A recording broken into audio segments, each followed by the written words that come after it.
When I think you deserve a raise, you'll get one. That's what my boss said to me after the degree, after the diploma, after the late nights, after recuperating almost $100,000 for him. So I left and I built something so that no one could ever say that to me again. Hi, I'm Desi, and this is where we talk identity, business, and living the way you actually desire. When I was little, I want to say as early as 6 years old, I wanted to be an attorney. Not for the money. I just literally wanted to help people. I wanted to defend people, right? Whatever that meant at that time or at that age. Kids don't really get the world yet. You see something on TV, you see how people react, watch how people treat each other, and you go, I want that, right? That was me. That was mine. Help people.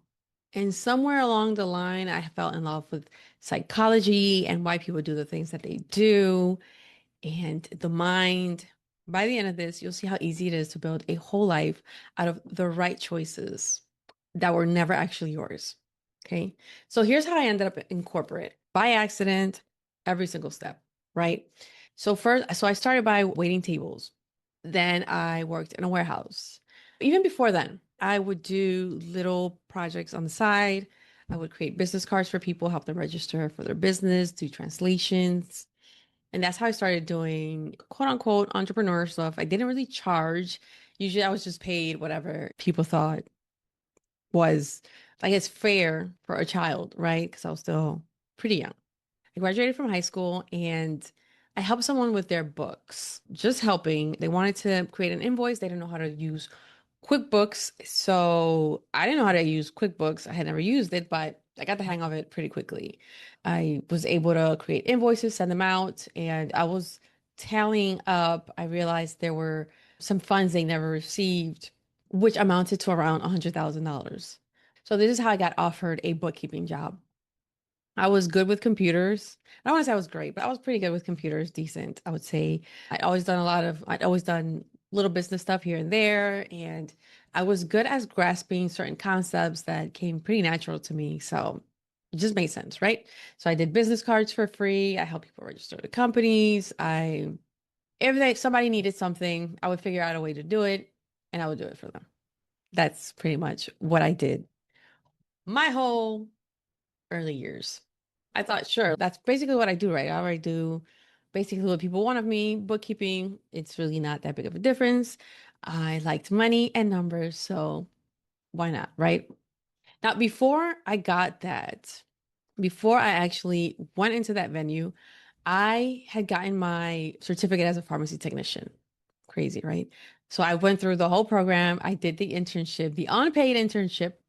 I passed the state exam. And then when I was looking for a job, for some reason, many of these programs, they sell you into this is what you're going to get paid. When I saw what they paid me, I'm bilingual, I'm certified, all of it, I'm really good. I felt insulted and I was like, absolutely not. So I never worked as a pharmacy tech a day in my life. So now it's bookkeeping. And I figure I'm already there.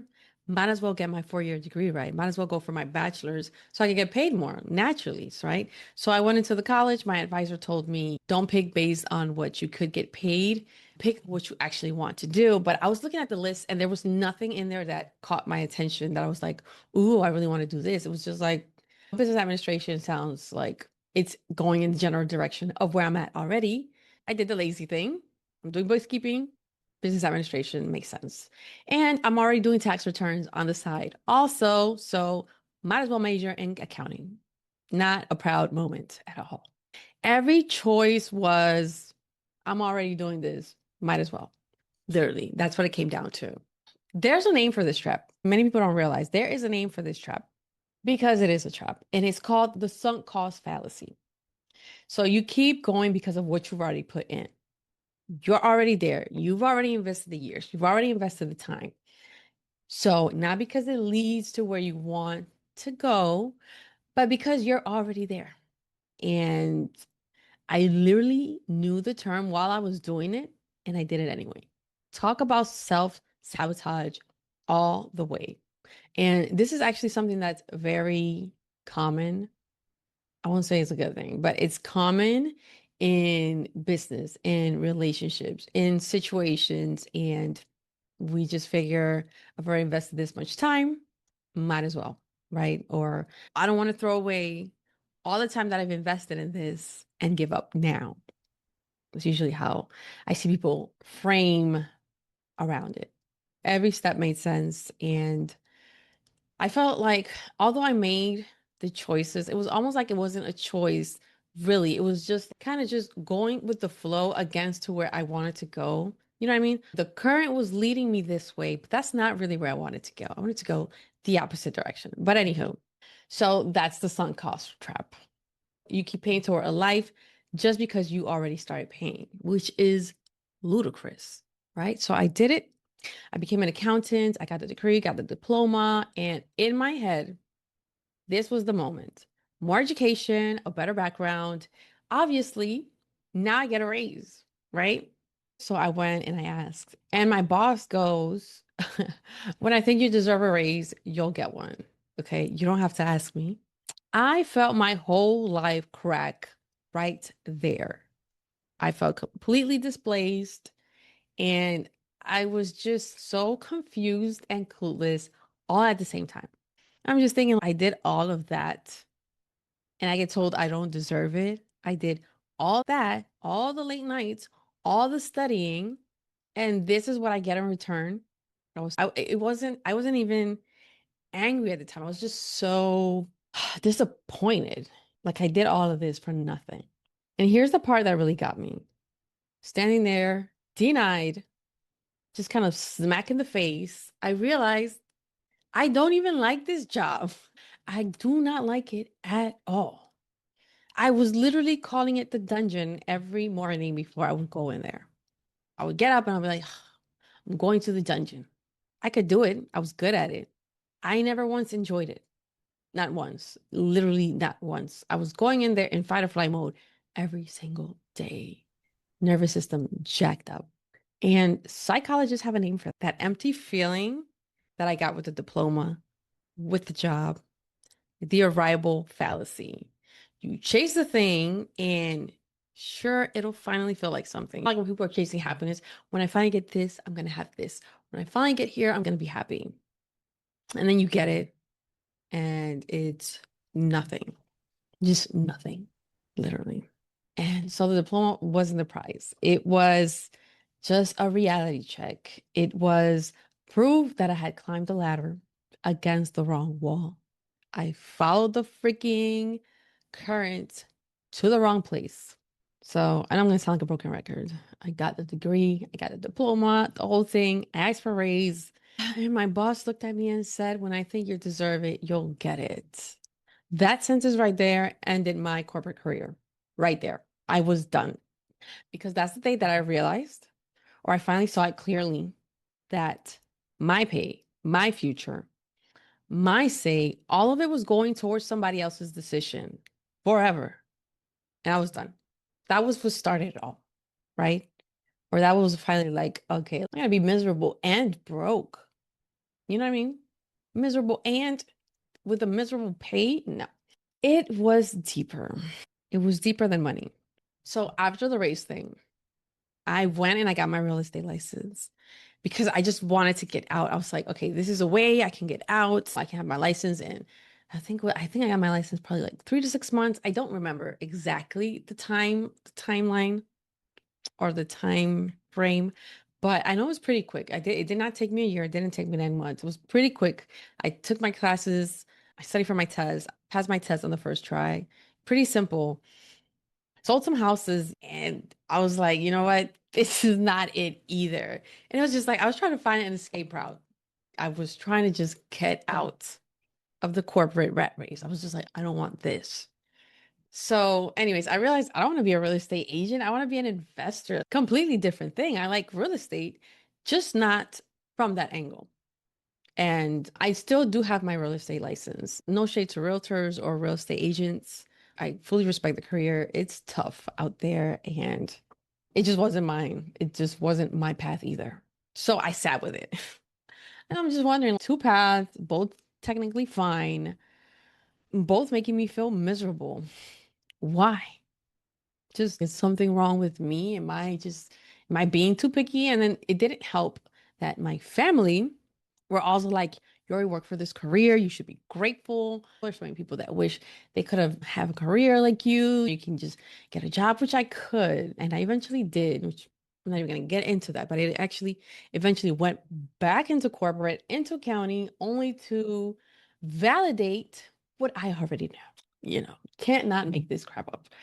So why, even to this day, everybody thinks I'm crazy. But nobody understood why. And the path to doing what you really want in life can get lonely. And it's not just corporate or leaving corporate. It's just going against how people are normally used to seeing you can create a very lonely path for you. And that's okay because they don't need to understand your dream. It is not. I heard a creator. If I find the creator name, I will link the name in the description. But I remember seeing a creator on TikTok that was saying nobody needs to understand your dreams because it's not a group project. It's for you, your dreams, yours. Anyways, I sat with my paths and I sat with the decisions that I made, and I'm like, why am I so miserable? Why is nothing working? I left corporate because I wanted to run my own life on my terms. I wanted to decide what to do, when to do it, how to do it. I didn't want that to be in anybody else's hands. I didn't want to have to ask for permission, okay, for my own life to take time off. I thought it was ridiculous. Okay, so I said that I went back to corporate, remember? So even in the first one, in the first bookkeeping job, whatever, I was working. So when I wanted to take time off, oh, I'm going to take these days off or whatever, or I want to take, because I think the first one I'll get 2 to 3 weeks vacation per year, plus time off, sick time off and stuff, right? So when I wanted to take my time off, it's like, oh, you can't do these days because we need you for this. Or that day doesn't work for us. I need you to be here. Or if I'm taking sick days off, are you really sick? How long is it going to take for you to get better? So irritating. So irritating. So yeah, I didn't want to ask for permission to take my own time off. I didn't want to stay late just because I was supposed to, because everybody else stayed late. It was so freaking annoying. I completed my work. I did my task. I don't want to stay late. I don't want to do it. I don't. I have a life outside of this. And even if I don't, time with myself, doing whatever the hell I want to do, well deserved. And it's my time. And we only have so many years on this planet. Okay. Now, real talk. This is not me saying that jobs are cages and everybody should quit. Not at all. There's plenty of people that are genuinely happy working for someone else. They genuinely love their jobs, and I completely respect that. Some people wouldn't run a business if it paid double, if their life depending on it, and it's great. That's them. There is nothing wrong with what you want for yourself. Now, this is just about me. I never wanted it. I didn't want it that way. It's not what I wanted. There's also a psychology term underneath this. It's called the self-determination theory. One of our basic needs is autonomy, feeling like you're the one choosing your life. Maybe even as a kid, there's certain things you didn't want to do and were imposed on you. I remember reading, I don't know if it was a movie or what, but I remember hearing about this, and it wasn't a movie. I remember years ago hearing about somebody that knew how to play the piano, and nobody knew the new people he was associating himself with or now socializing with. They had an event. There was a piano and in the room salon, and he sat down and he played the piano, and everybody's just turn around. Did you know he knew how to play the piano? Everybody's just what the heck. And so he plays beautiful melody apparently. And so they asked him like, yo, I didn't know you knew how to play the piano or whatever. He said, oh yeah, I was forced into playing the piano. I hated going, so I never played.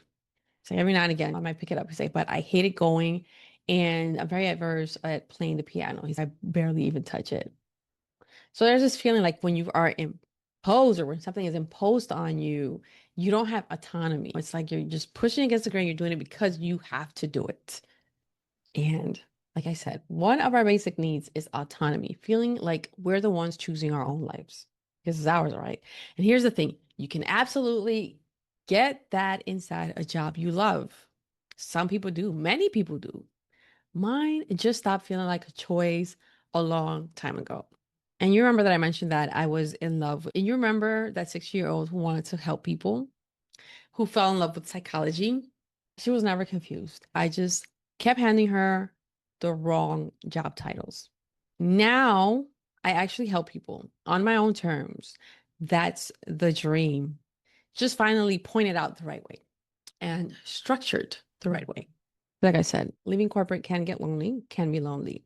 And if I had to do it all over again, honestly, I'd just do it sooner. And I remember my real estate coach, he would always tell us fail forward, fail fast. Whatever you're gonna do, just fail forward, fail fast. And I wish I would have failed forward quicker, quite honestly. Just failed quicker. But I also do realize that sometimes the steps that we go through, the things that we go through, aren't necessary for us to kind of wake up because sometimes we need to hit ourselves against the face to be able to wake up and finally be like, wait, that hurt. Why does that hurt? And to actually start analyzing ourselves. But it's not wrong if you want to work a job and you like it. It's not wrong if you want to start a career and you like it. It's not wrong if you want to go to school and you like it. It's not wrong if you want to start a business and you like it. There is no wrong. It's just choosing for yourself. That's it. Choosing for yourself. So if you're sitting there thinking about leaving, hear me out. Start planning for it now. Don't just stay because you've already put in your years or 10. That's the sunk cost talking. Whether you want to start a new business, whether you want to leave corporate, whether you want to leave your job for another one, whether you want to change careers, whether you want to get that certification, that training, whatever. Time is going to pass by anyways. And I'll say this. My grandmother passed a couple of years ago. I went to New York and we were talking and they were like, oh, did you get your CPA? And I was like, no. I was like, it would have taken too much time. Mind you, we had talked about this years prior. They didn't know that I just didn't like being an accountant. But years prior, I was supposed to start. And they were like, we talked about this years before. Right now, you would probably already have your CPA. And I was like, you're actually right. So time is going to pass by regardless. And the only difference is going to be whether you went after the things that you actually wanted for yourself or whether you just did what I did for many years. I might as well, right? I already did this. So if time is going to pass by either way, you might as well use it to build your dream. It's better to try and fail than to never try and wonder forever. Oh, I'm not telling you anything today, just this. If any of that feel like your life right now, follow the show. This is expansion. This is where I break down the stuff nobody warns you about. So you can build a life that's actually yours, something that you actually want. Hit follow, and I'll see you on the next one.